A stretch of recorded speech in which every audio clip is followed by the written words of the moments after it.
Thank you for tuning in. My name is Jay Garman, and I am creating these videos because I believe we have more potential than we have been led to believe.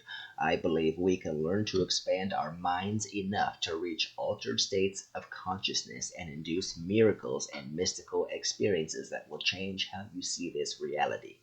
I believe we can heal our bodies using our consciousness alone, and in these videos you will hear the experts talk about the power and potential of our consciousness. I was born with severe hemophilia type A, and instead of relying on Western medicine, I have been learning from the natural healers of the world to see how it is done. These once esoteric ideas have actual science to back them, so it is no longer science fiction, but science fact. So please enjoy.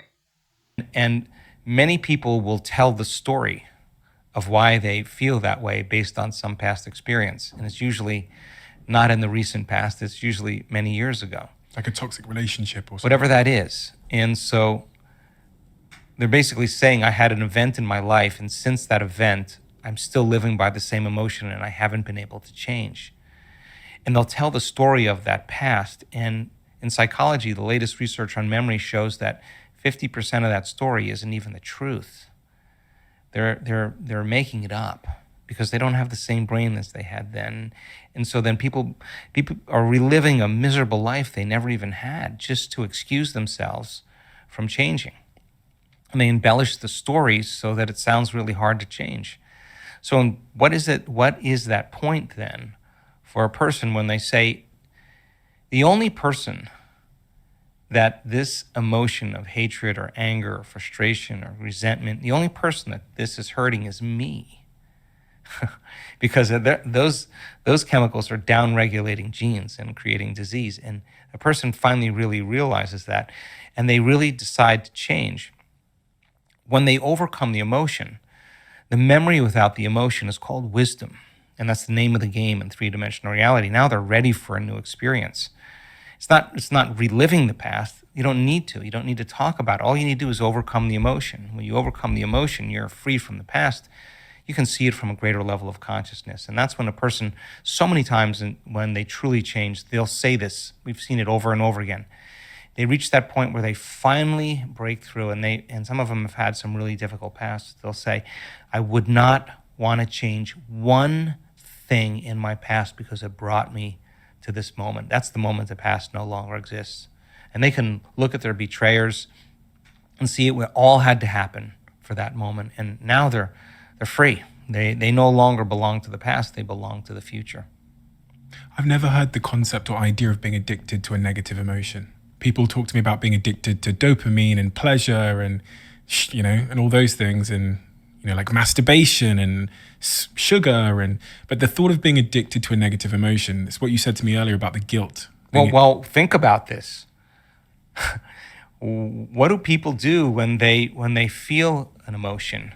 What do? They rely on something outside of them to make that emotion go away. So whether it's the masturbation or the pornography or the gambling or the shopping or the sugar or the whatever, it's all because they're trying to make that feeling go away. And they're using something outside of them. So then there is some emotion that the person is regulating. That's why they're doing that. They're doing that, right? So change the emotional state, and it makes sense then the need to do it diminishes.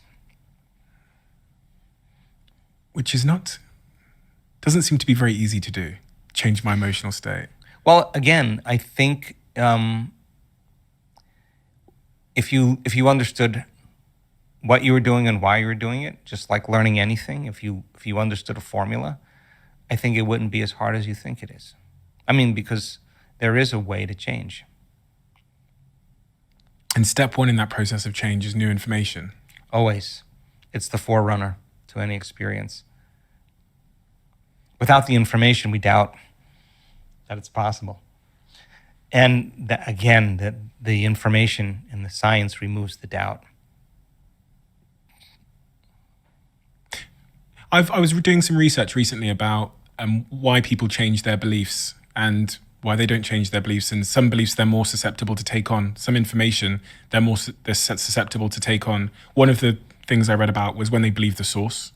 Another thing I read about was when it's good news. So in studies where they say to someone, you're more attractive according to the public than you believed, they're likely to shift rather than finding out they're less attractive. And also things like health. You're more healthy than you thought you were genetically. They're more likely to shift a belief. The nature of our beliefs and the nature of belief change. I was writing in my book about how looking in the mirror and telling yourself something, like some of the sort of modern day manifestation community believe, doesn't seem to work. Just looking in the mirror and telling myself that I'm beautiful and rich and successful and powerful doesn't seem to be an effective way to cause actual belief change. Do you agree or disagree with this idea that you can look in the mirror and say something to yourself? When we study belief and the change in belief, I'll answer it on two levels, Stephen. The first level is that in order for a person to change a belief or perception about themselves and their life, the majority of those people made a decision with such firm intention that the amplitude of that decision carried a level of energy that was greater than the hardwired programs in their brain and the emotional conditioning in their body. As I said earlier, their body literally responded to their mind. The choice that they were making became a moment in time they would never forget. They'll tell you where they were, what time of day it was, who they were with when they made up their mind to change. It became a long-term memory. And the stronger the emotion we feel, the more altered we are inside of us, the more we remember that choice. That's why we need pain sometimes. That's when you painted yourself into a corner and you said, this is it. I don't care how I feel, body. I don't care how long it takes, time. I don't care what people think. I don't care what's going on in my life. What wants to be the mind, and the person settles the body down, is telling the body it's no longer the mind, that it's the mind. And that's taming the animal. That's taming the animal self. And the repetition of that over time causes the body to finally start to surrender into the present moment. And there's an enormous liberation of energy that takes place in the nervous system. And they're in the unknown, and nothing scary, nothing dangerous happens to them. And all of a sudden, they can be more present in their life. And where we place our attention is where we place our energy. And when you're in the present moment, you have a lot of energy and a lot of awareness. It turns out the people who stretch themselves past that point are the people that have the most change. They're curious to see what's on the other side of what's familiar and known. And instead of, I'm making stuff up, scrolling through TikTok, getting on the text, instead of thinking of 1,000 reasons that you're too busy to sit past that, or to say, today's not a good day to meditate. A person who's curious, who's uncompromising, that keeps doing that over and over again, all of a sudden starts to biologically change. Because if the environment signals the gene, and it does, and the end product of an experience in the environment is an emotion, a person who's living by the same emotion every single day is signaling the same genes in the exact same way. And genes make proteins, and proteins are responsible for the structure and function of the body. And the expression of proteins is the expression of life. And that person now they're feeling certain feelings that are familiar to them, that are influencing the very same thoughts, and the very same thoughts make the very same chemicals for them to feel the exact same way. And it takes crisis, and it takes trauma, and it takes disease, and it takes diagnosis, and it takes betrayal, and it takes loss for people to finally make up their mind to change.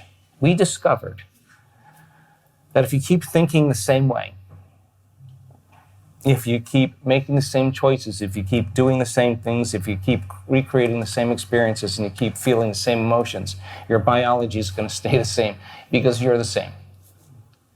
There's nothing to that. But we discovered also, give people information, sound scientific information, and let science be the contemporary language of mysticism.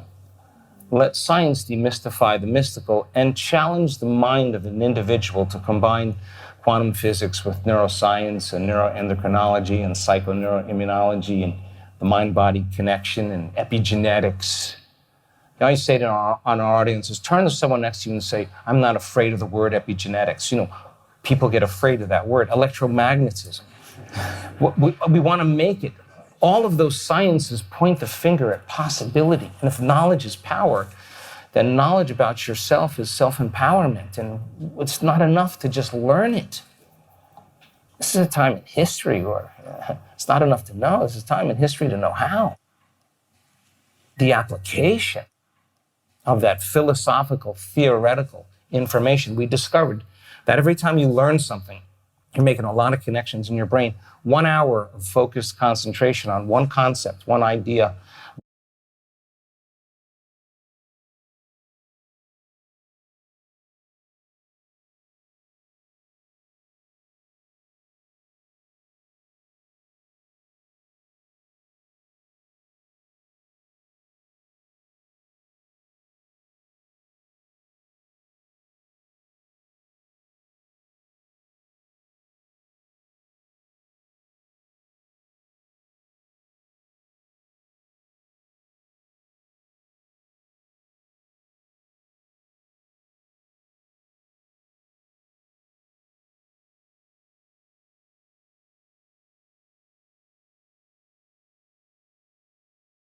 doubles the number of connections in your brain if you're present with that information. There's physical evidence in your brain as a result of information in your environment. The brain is mapping information neurologically. If you don't repeat it, if you don't think about it, if you don't review it, those circuits prune apart within hours or days. So if learning is making synaptic connections, then remembering is maintaining and sustaining that information. And people have to think about it because it's so much easier to forget this information than to remember it. And they got to remind themselves and reproduce that same level of mind. So what we discovered is if you set up the conditions in the environment and you give people the proper instructions, if they can get their behaviors to match their intentions, they can get their actions equal to their thoughts, if they get their mind and body working together, they should have a new experience. And the experience then causes jungles of neurons to be organized into more complex networks. That's what experience does. And we understood that the more the person can understand what they're doing and why they're doing it, the how gets easier, and they'll assign meaning to the act. And when they assign meaning to the act, they switch on the prefrontal cortex, the crowning achievement of the human being. And now the frontal lobe is all about business. It wants an outcome. And when that occurs and the person actually has the new experience, the end product of the experience is called a feeling or an emotion. The moment you feel unlimited, the moment you feel free, the moment you feel abundant, you are teaching your body chemically to understand what your mind is intellectually understood. So knowledge is for the mind and experience is for the body, and we're embodying the truth of the information. The information is no longer in the brain. The information is actually in the body now. And that information from that experience actually selects and instructs new genes. And the person's changing their genetic destiny. If you've done it once, it must mean you should be able to do it again. And doing it over and over again, neurochemically, neurologically and chemically, begins to condition the mind and body to begin to work as one. And when you've done it so many times that you no longer have to think about it, it's automatic, it's second nature, you've mastered that knowledge, you've become that knowledge. You're in a new state of being. It's innate in you. It's who you are. So to answer your question, we got to go from philosopher to initiate to master, from knowledge to experience to wisdom, from mind to body to soul, from thinking to doing to being, to learning it with your head, applying it with your hands, knowing it by heart, to believe, to behave, to become. And I can sit up here with you, and I can tell you that in 7 days, if people go all in and they immerse themselves in the content, when they emerge at the end of 7 days, their biology has changed so much that it looks like they're living in a whole different life, a whole different environment. And they're making pharmacies of chemicals that work better than any drug, that we've actually mapped them, we've discovered them. It doesn't matter how old you are, doesn't matter how young you are, doesn't matter how sick you are, doesn't matter how healthy you are. How rich, how poor, it doesn't matter. None of that matters. And when you get collective groups of people together doing it all at once, we discovered that people change people. And the only way we're going to change this world is we've got to change us. People have to change. And when enough people change, I think that's the moment that who we are as a species of human beings begins to awaken. You know, the part of us that's kind and caring and loving and present and honorable and noble and empowered and giving and caring and healing. That's who human beings are when they're not living in stress and living in survival. Get a group of people doing that collectively, and I can tell you all kinds of crazy things not only go on in a person's biology, but in the energy of the room. And I want people to know that they're greater than they think, that they're more powerful than they know, that they're more unlimited than they could ever dream. And all I want to do is give people my greatest understanding of the truth, and then numerous opportunities to experience it. And sooner or later, they'll run into something really big. And they start believing in their future more than they've been believing in their past. And the side effect of that, then there's outcomes, miracles, that has changed my belief about possibility in the last 2 years.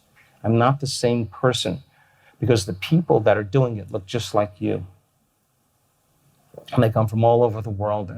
And yeah, a lot of them had to go up against their own health conditions. And they stood on the stage at one point with stage 4 cancer, no evidence of stage 4 cancer. Not once, not twice, not 3 times, not 4 times, numerous times. That's the 4-minute mile. That's somebody breaking through a certain level of consciousness or unconsciousness. And let me tell you, We have 3 types of stress that we process in the physical body. We have physical stress, that's like trauma, accidents, injuries, falls. And then you have chemical stress, like toxins or pesticides or pollutants or viruses or bacteria or hangovers or nutritional deficiencies. And then you have emotional stress, right? And emotional stress could be family tragedies, car accidents, second mortgages, single parenting, 401ks, whatever that is. But each one of those things, physical, chemical, or emotional, knock the body out of homeostasis, out of regulation, out of balance. The innate capacity of the body when it's not overstressed is that it wants to always return back and regulate. It wants to return back to homeostasis. It wants to return back to order. And that's kind of innate in us. That's an automatic process that's running through the autonomic nervous system. So we could say the job of the autonomic nervous system is to create balance and regulation and homeostasis, and it's automatic, right? And that part of the brain sits under the thinking neocortex, and it's called the chemical brain or the emotional brain or the limbic brain or the mammalian brain. And it has all of those functions that make blood sugar balanced, hormone levels, digestive enzymes. It's doing what it can to take the body and constantly repair it and regenerate it and move it back into balance. All of those stressors knock the brain and body out of balance, and the innate mechanism, the stress response, brings it back to balance. Well, it just makes sense. If you keep knocking it out of balance over and over again, and you keep moving it out of homeostasis, that imbalance is going to become the new balance, and now you're headed for disease because that automatic system can't regulate order in the body. So a system then is compromised. The system breaks down. And so if it's physical trauma, your body can heal if you rest it. If it's chemical imbalance, you take your pharmaceuticals, or you take your nutraceuticals, your vitamins, your minerals, your herbs, you intermittent fast, you eat a vegan diet, you do anything you can to get the body back so that it's using more energy for growth and repair. So for some people, digestion consumes more energy than the process makes, right? So Really? They're in a state of constant diminishing returns, right? So when the autonomic nervous system is out of balance and the digestive system is perceiving that there's a threat and danger all the time, in the outer world, the person's living in fear, it's not a time to digest, right? So that system is compromised, right? So then they become very sensitized to the foods they consume because the response constantly from the environment is weakening the organism, right? So they're victim to the environment. So they're more susceptible to have food allergies or whatever it is. So then the person then goes to a diet where they consume less foods that require more energy to break down. So it's like taking a camel in the desert that's fallen and lifting all the packs off it, getting it back up, and then slowly adding the packs back on, right? So people do things to get the body back into chemical balance, and sometimes refining or changing their diet in some way. And there's, thousands of options for that. You got to feel good about it, and you got to believe in it. But the big factor is emotional stress. And that's really, for the most part, 75 to 90% of every person that walks into a healthcare facility in the Western world walks in because of psychological or emotional stress. That's really pretty much 4 out of 5 people. What's really causing their health condition is that they're emotionally stressed and emotionally out of balance. Okay, so what are the emotions that are connected to the stress hormones? It's anger, it's hatred, it's violence, it's frustration, it's competition, it's control, it's judgment, it's envy, it's jealousy, it's insecurity, it's fear, it's anxiety, it's worry, it's angst, it's hopelessness, it's powerlessness, it's guilt, it's shame, it's unworthiness, and psychology calls these normal human states of consciousness. These are altered states of consciousness. So our response to someone or something in our environment, or our response to our own thought, an image of what could happen in the future, a memory of the past, could actually cause chemicals to be secreted from the brain. It's crazy. That causes the body to actually believe it's living in that same environment of fear or danger, right? So what I'm hearing you say there, just so I'm correct, we can think a thought of our past memory, whether it's true or not, what happened. And exactly. A memory of something that we think happened. It may have happened. It may have been something that we continue to make up that happened, right? But a memory. 50% of that is a lie. So yeah, more than likely. 50% of our memories are lies. Yeah, they're right? not the truth. Right. Or they're expanded into something else, right? They're embellished. They're embellished. So we can think of a memory, a painful memory, and we can hold on to that thought. Or we can think about something we're worried about in the future that hasn't happened, may never happen. We could pick some worst case scenario and obsess about it. And we can obsess about it. And just the thought alone could create an emotion that could make us sick. Is that what I'm hearing? Yeah, because that thought, when you're seeing that thought in your mind or remembering that image, it's the image and the emotion, it's the thought and the feeling, it's the stimulus and response that's immediately conditioning the body into that state of imbalance. So it's a scientific fact that the long-term effects of the hormones of stress push the genetic buttons and create disease. If you can turn on that stress response just by thought alone, your thoughts are literally going to make you sick. Okay, crazy. So that's the greatest example of the mind-body connection. So the next fundamental question is, okay, if our thoughts could make us sick, is it possible that my thoughts could make me well? Well, if that's the case, then I'm going to have to manage my attention, and I'm going to have to manage my energy, because where I place my attention is where I place my energy. And I'm going to have to inhibit that thought that has conditioned the body to subconsciously be the mind of that emotion. And the body's so objective that it does not know the difference between the real life experience that's creating that emotion and the emotion that person is fabricating by thought alone. To the body, it's exactly the same.